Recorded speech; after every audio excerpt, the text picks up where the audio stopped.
Ya, chicos, vamos a comenzar. ¿Se escucha? ¿Sí? Ya, perfecto. Sí, bueno, como les comentaba, lamentablemente hoy día en la mañana todos nos encontramos con que el Zoom de la Watch está caído, así que hice la clase con mi cuenta gratuita. El problema es que eso dura 40 minutos, así que apenas falten unos pocos minutos yo voy a dejar de grabar, voy a parar y se desconectan y entramos a una reunión nueva, ¿vale? Me dijeron que también lo haga por Google Meet, pero no me gusta. ¿Ya? Porque cuesta grabarlo, a veces no puedo ver sus chats, así que es medio complicado. Ya, comencemos entonces. La clase ya se está grabando. ¿Eh? Hoy día vamos a hablar de los estudios de precisión diagnóstica. Esto es un tipo de estudio que es bien desconocido generalmente, eh, no es tan sencillo de hacer, pero sí es importante que ustedes lo sepan interpretar muy bien, ¿ya? Eh, Bueno, comencemos. En general, dentro de los tipos de estudio, teníamos los observacionales, los experimentales, los integrativos. El estudio de precisión diagnóstica califica dentro de los estudios observacionales de tipo analítico. Generalmente son una variación de estudios de casos y controles. ¿Bien? Así que si yo les pregunto de qué tipo de estudio es un estudio analítico. ¿Bien? Bueno, primero, para poder hablar de test diagnóstico, tenemos que definir muy bien qué es una prueba o un test diagnóstico, ¿ya? Una prueba diagnóstica la vamos a definir como cualquier proceso que pretenda determinar en un paciente determinado la presencia de alguna condición, ¿ya?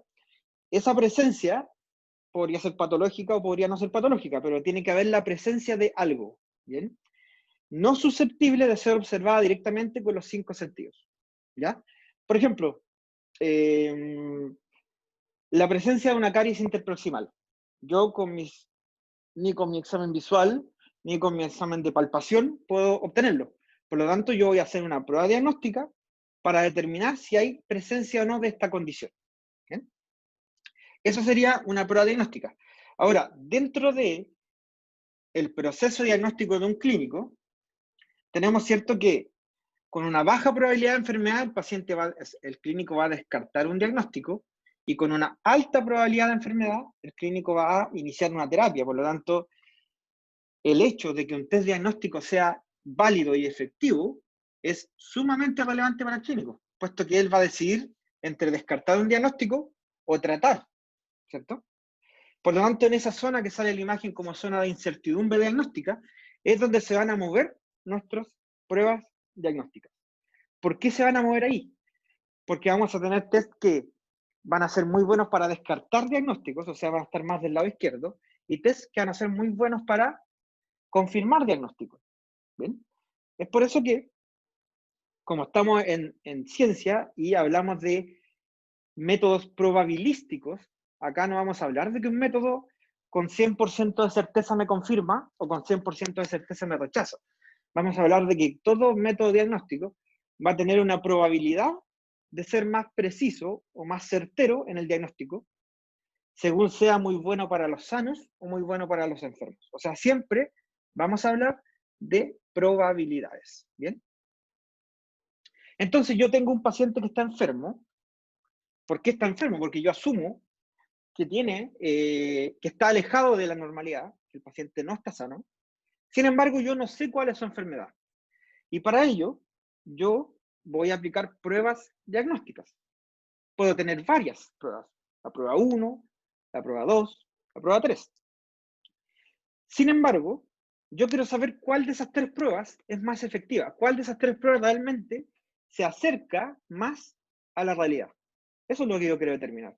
Y para ello es que existen estos estudios de precisión diagnóstica, para determinar cuál prueba diagnóstica es más efectiva o más válida para lo que yo quiero medir. ¿Bien? Me escriben cualquier duda. Entonces, la primera premisa que tenemos hoy es que lo ideal sería que un test diagnóstico, perdón, que un test diagnostique correctamente a todos los sanos y a todos los enfermos. Si tengo un test que consigue eso, la verdad es que tengo 100% efectividad, 100% de sensibilidad y 100% de especificidad, que vamos a hablar más adelante. El problema es que eso no sucede, ¿ya? El problema es que eso no ocurre, por lo que existe probabilidad de que un test diagnostique correctamente solo a una parte de los enfermos y solo a una parte de los sanos. Es decir, tenemos ya claro que nuestros test diagnósticos no van a tener un 100%, pero sí van a ser muy buenos o van a tener una alta probabilidad quizás de diagnosticar a los sanos o a los enfermos. Ya estamos hablando de probabilidades. Ojo, cuando hablo de sano y enfermo, me refiero a enfermo sería con la condición y sano sería sin la condición. Porque yo podría hablar, por ejemplo, de un test de embarazo, y eso no es una enfermedad, ¿cierto? Entonces, quizás el test de embarazo va a diagnosticar la embarazada de la no embarazada, ¿cierto? Entonces, un buen test diagnóstico va a tener dos componentes principales. Va a tener validez, que va a estar determinada por la sensibilidad y la especificidad, y va a tener seguridad, que va a estar dada por los valores predictivos, que vamos a ver más adelante. ¿Bien? Si el test es válido y seguro, yo ya podría estar en condiciones de usarlo. ¿Bien? ¿Se entiende hasta el momento? ¿Vamos bien? Por favor, me van contestando.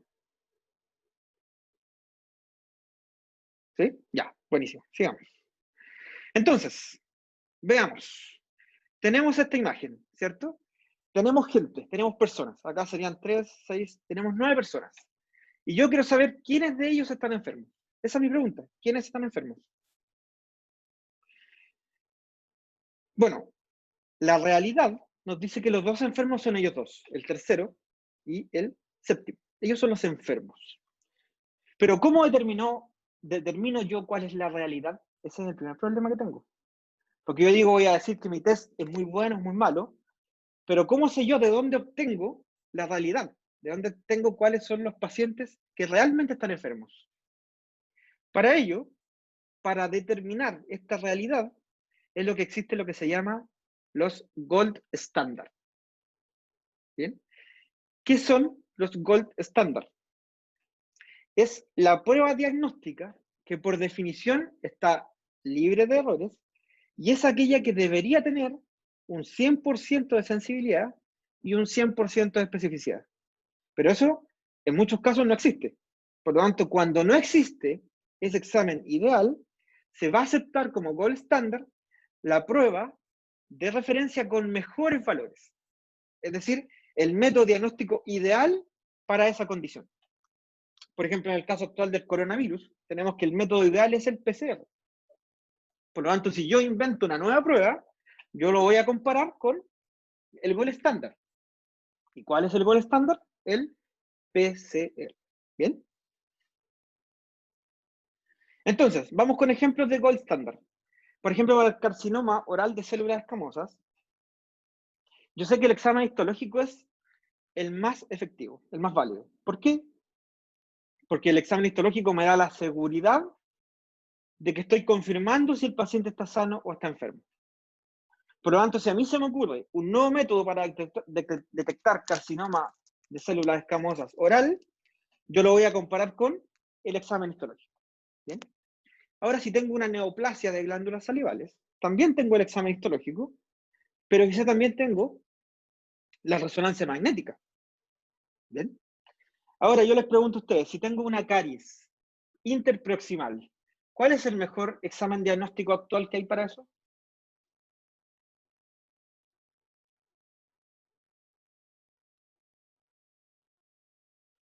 ¿Ya? Sí, corte histológico, pero si bien ese es el mejor, no es muy aplicable, porque yo tendría que al paciente extraerle los dientes para poder saber si tiene caries. Entonces, si yo voy a hacer un estudio, voy a entrar Una posiblemente con Baldwin. problemas éticos, ¿cierto? Entonces sería la Baldwin, como dice el compañero. La Baldwin sería el mejor examen para determinar carie interproximal actualmente, sin tener problemas éticos en los pacientes. ¿Bien? Vitalidad pulpar. Un test de frío, por ejemplo, podría ser el gold estándar. El embarazo. ¿Cuál sería el gold estándar para un test de embarazo? ¿Cuál es la mejor prueba de embarazo que existe? Que me da, La ecografía. claro, si ya son varios meses, la ecografía. O no sé cuántos meses, pero no en las primeras semanas. Pero sí, la ecografía, por ejemplo. ¿Y el conocimiento de un estudiante? ¿Cuál sería el gold estándar para medir su conocimiento?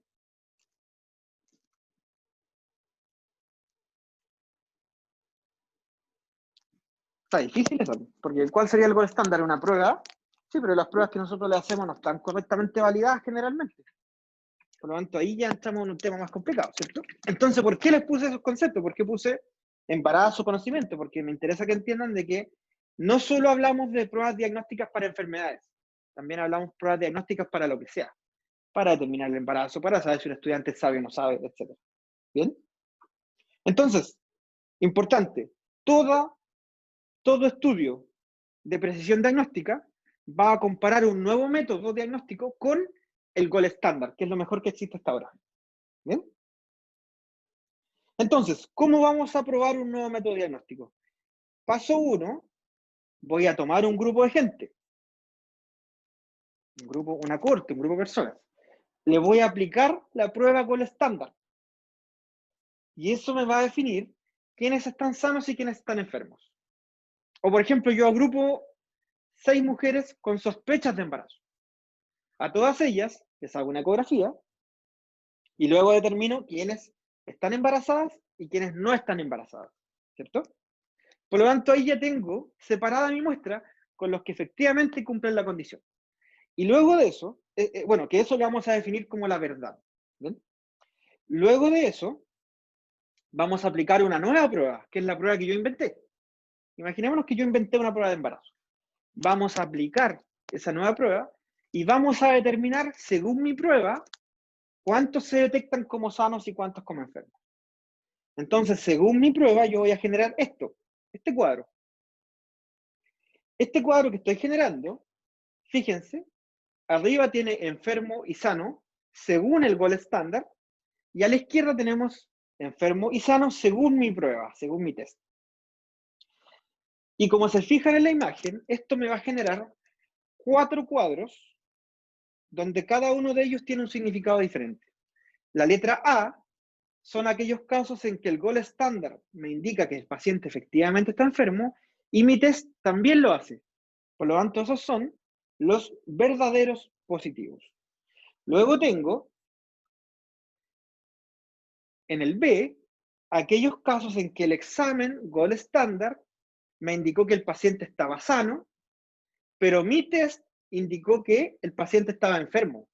Por lo tanto, yo ahí incurrí en un falso positivo, porque el paciente está sano y mi test lo diagnosticó como enfermo. Entonces tenemos los verdaderos positivos y los falsos positivos. Por otro lado, tenemos casos en que el gold estándar indicó que el paciente estaba enfermo y mi test lo indicó como sano. En ese caso, hablamos de los falsos negativos. Y por último, tenemos un caso donde mi gold estándar me dice que el paciente está sano y mi test también me dice que el paciente está sano. En ese caso, yo voy a hablar de los verdaderos negativos. ¿Ya? Este cuadro es importantísimo que lo entiendan porque va a servir para todas las pruebas que vamos a hacer después, para todas las explicaciones que voy a dar después. ¿Bien? Sigamos.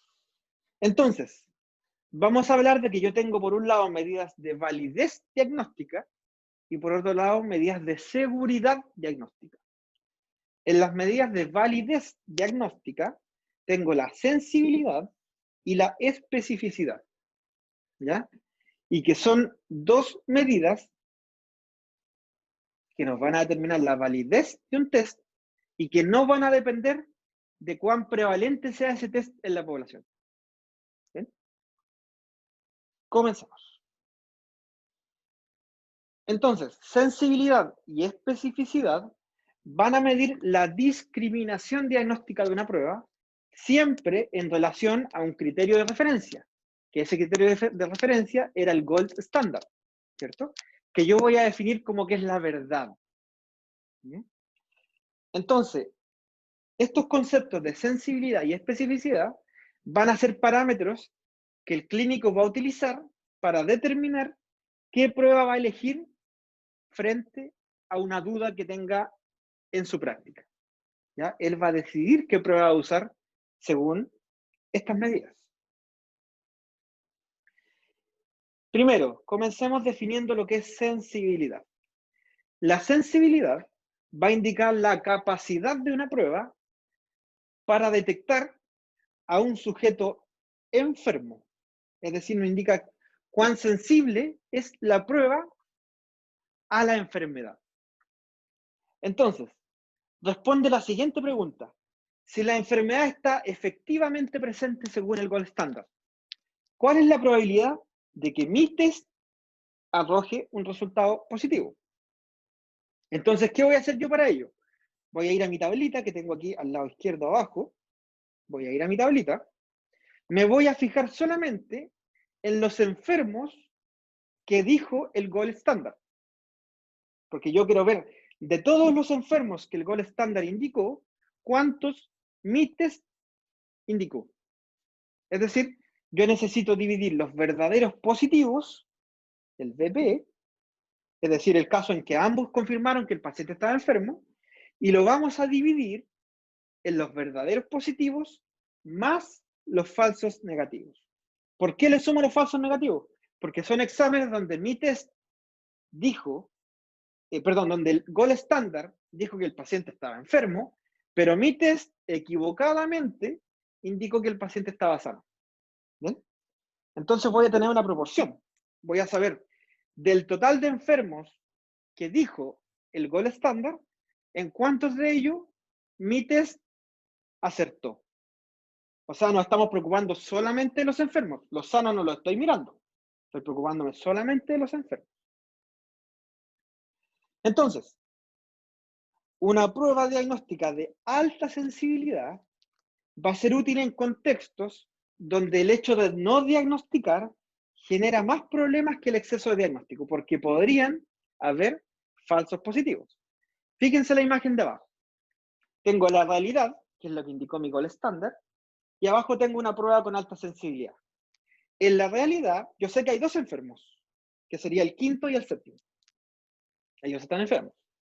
Por lo tanto, una prueba de alta sensibilidad va a reconocer esos dos enfermos, aun cuando podría considerar como enfermo a otro paciente que está sano, que sería un falso positivo. ¿Ya? Pero si ustedes se fijan en la fórmula que estaba atrás, fíjense la fórmula, los falsos positivos no entran en este cálculo, quedan afuera. Por lo tanto, los falsos positivos a mí no me importan. A mí me importan solo que yo diagnostique correctamente a los que están enfermos. Y la pregunta es, ¿acerté en los enfermos? ¿Sí o no? Díganme ustedes, ¿acerté con los enfermos? Sí, ¿cierto? Acerté con los enfermos. Por lo tanto, independiente de que haya diagnosticado más de los que realmente hay, con los que están enfermos yo acerté, no me equivoqué con eso. Por lo tanto, ahí tenemos una prueba de alta sensibilidad que es muy común en las pruebas de tamizaje, ¿ya?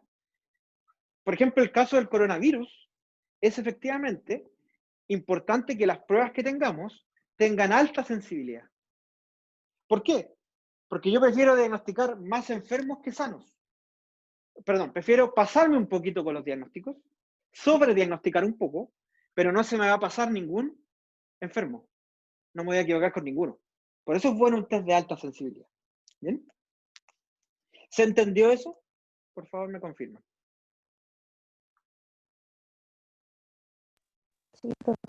¿Sí? ¿Vamos bien? Ya. Sigamos. Sigamos. Vamos ahora con la especificidad. La especificidad va a indicar la capacidad que tiene una prueba diagnóstica para identificar como sanos a aquellos pacientes que efectivamente están sanos. Es decir, ahora, en nuestra tablita de la izquierda, nos vamos a ir a ver exclusivamente aquellos pacientes que la prueba gold estándar calificó como sanos. Voy a mirar mi tablita del lado izquierdo y voy a responder la siguiente pregunta. Si la enfermedad no está presente, según el gold estándar, ¿cuál es la probabilidad de que en mi test el resultado sea negativo? O sea, que mi test también me diga que el paciente está sano. Para ello voy a dividir los verdaderos negativos en el total de sanos que indicó el gold estándar. Entonces, yo voy a saber de todos los sanos que existen realmente, cuántos sanos va a indicar mi prueba diagnóstica. Con eso voy a saber la especificidad. Entonces, volvamos con el ejemplo. Una prueba diagnóstica de alta especificidad va a ser útil en contextos clínicos donde el hecho de diagnosticar genera más problemas que la ausencia de diagnóstico. Cuando yo realmente necesito acertar con los sanos. Eso es lo que yo necesito acá, acertar con los sanos. Entonces, vamos con la misma imagen anterior. Veamos la realidad, donde está enfermo el 5 y el 7, y veamos la prueba con alta especificidad. Fíjense, todos aquellos casos que estaban sanos, yo acerté, aun cuando tuve un falso negativo, que sería el paciente 5, que estaba enfermo, yo lo dije como sano. Me equivoqué ahí, ¿cierto? Pero como en la fórmula no están involucrados los falsos negativos, en mi cálculo eso no va a afectar. Por lo tanto, mientras haya confirmación de que los que están sanos realmente están sanos, yo voy a tener una alta especificidad. ¿En qué ejemplo ocurre eso? En pruebas de confirmación. Cuando yo a un paciente le hice varias pruebas que confirman una condición, yo con esta prueba voy a usarla como confirmación de que el paciente está sano. Para eso, yo aplico una prueba de alta especificidad. Ahora ustedes luego de eso me dirán, bueno, entonces mejor que sean ambas altas. Lo ideal es que el test sea bueno para los sanos y bueno para los enfermos, sería lo ideal. Sin embargo, ustedes van a ver que eso no siempre ocurre. Hay tests que son muy buenos para sensibilidad o muy buenos para especificidad, o tienen ambos valores similares. Lo ideal sería que sea 100% todo, pero no siempre ocurre. Acá tenemos un ejemplo. La precisión diagnóstica de los test serológicos para COVID-19.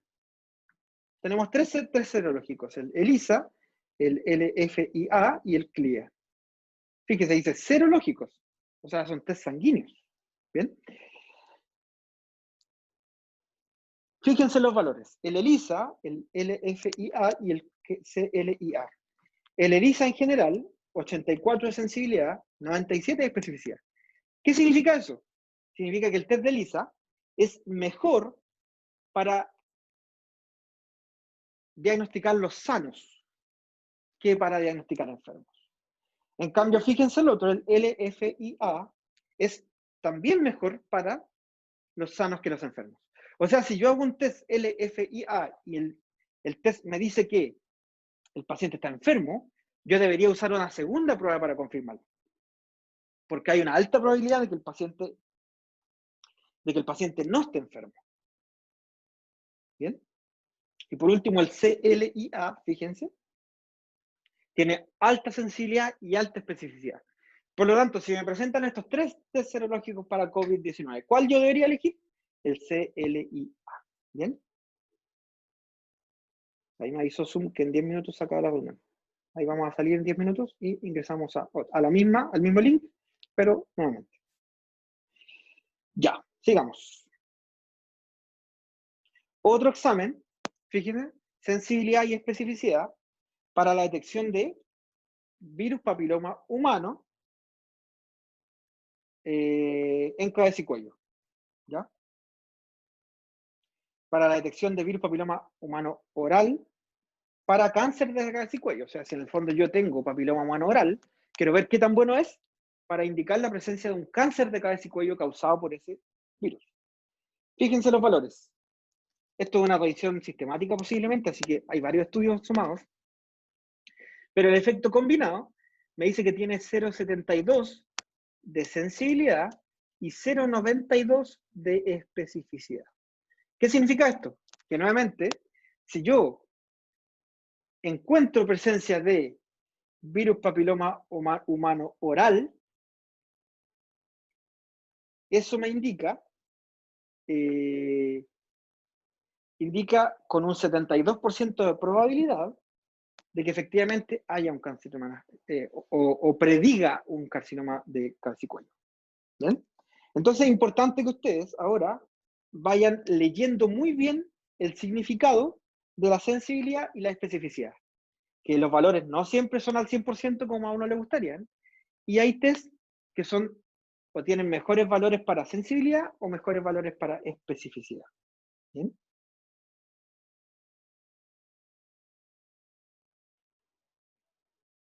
En este caso no, la verdad es que no me interesa.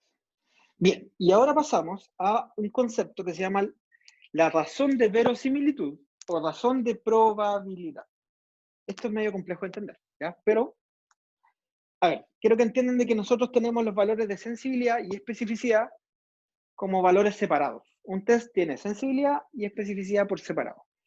Se les ocurrió a estas personas hacer una mezcla de los valores de sensibilidad y especificidad. Los mezclaron.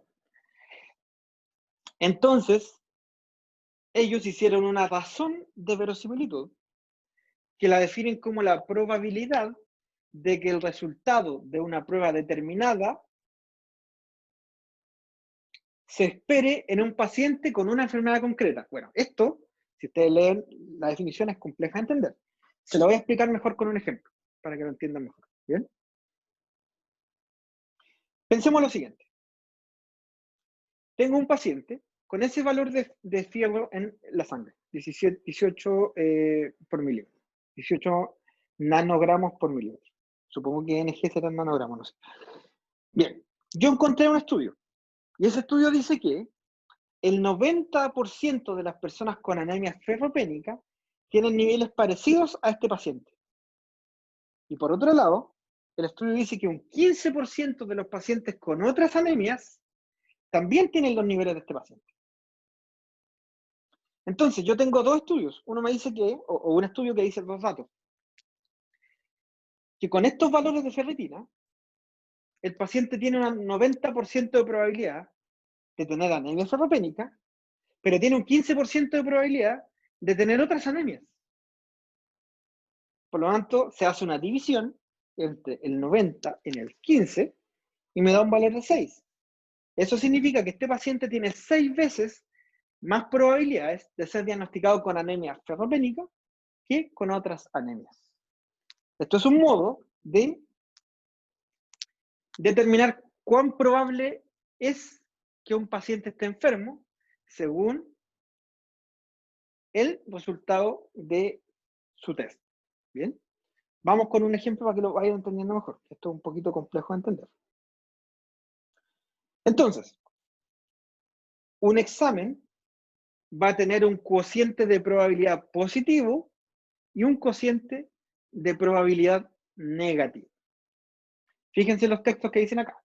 El positivo es la probabilidad de que el test sea positivo en presencia de la enfermedad, dividido por la probabilidad de tener un test positivo sin la enfermedad. ¿Ah?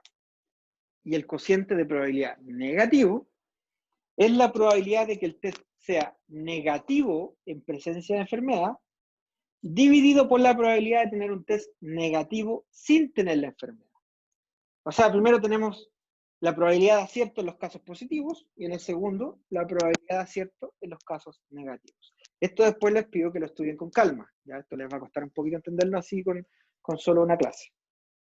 Entonces, el likelihood ratio positivo es la división entre los verdaderos positivos en los falsos positivos. Y el LR negativo va a ser la división entre los falsos negativos dividido los verdaderos negativos. ¿Bien? Entonces, esta prueba me permite mezclar los valores de sensibilidad y especificidad en un solo valor. ¿Bien? Y esto me va a permitir crear lo que se llama el nomograma de Fagan. Este gráfico yo creo que no lo habían visto nunca.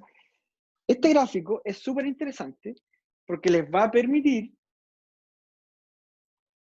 determinar el efecto de su test diagnóstico en la probabilidad de que el paciente esté enfermo, considerando la prevalencia de la enfermedad. Fíjense lo que les voy a decir. Vean esta imagen de la izquierda. Tenemos la columna 1, una columna 2 y una columna 3. En la columna 1, yo voy a colocar la prevalencia de la enfermedad. Por ejemplo, en este caso era 40%. En la columna 2, voy a tener la LR que yo calculé antes. Recuerden que esa LR había una negativa y una positiva. Entonces, en la columna 3, voy a tener la probabilidad después de mi prueba. ¿Qué voy a hacer yo? Voy a marcar la prevalencia de la enfermedad, que la tengo según cualquier estudio que la haya indicado. Luego de eso, voy a trazar una línea recta que va desde la prevalencia hacia mi valor de LR. Tenemos una línea recta para el negativo y una para el positivo. ¿Bien? Y si yo sigo esta línea recta, esto me va a determinar cuál es la probabilidad posterior a la prueba. Entonces acá el paciente tenía un 40% de prevalencia de la enfermedad, o sea, había un 40% de probabilidad de que la tenga. Apliqué mis likelihood ratio, que en este caso era 20 el negativo y 0,05 el positivo. Y yo tracé una línea recta desde el porcentaje de prevalencia hacia mis valores de LR, y eso se proyecta hacia la tercera columna, y la tercera columna me va a decir qué probabilidad tiene ahora el paciente de estar sano y de estar enfermo. ¿Bien? Es bastante interesante esto, porque nos permite saber el antes y el después.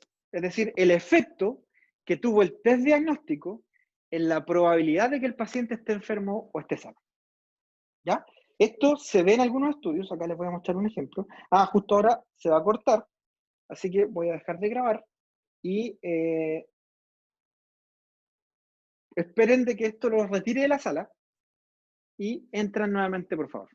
¿Vale? Yo voy a cerrar la sesión y la voy a crear de nuevo. Debería funcionar con el mismo link. Si no funciona con el mismo link, en Cibeduc les voy a poner uno nuevo, ¿vale?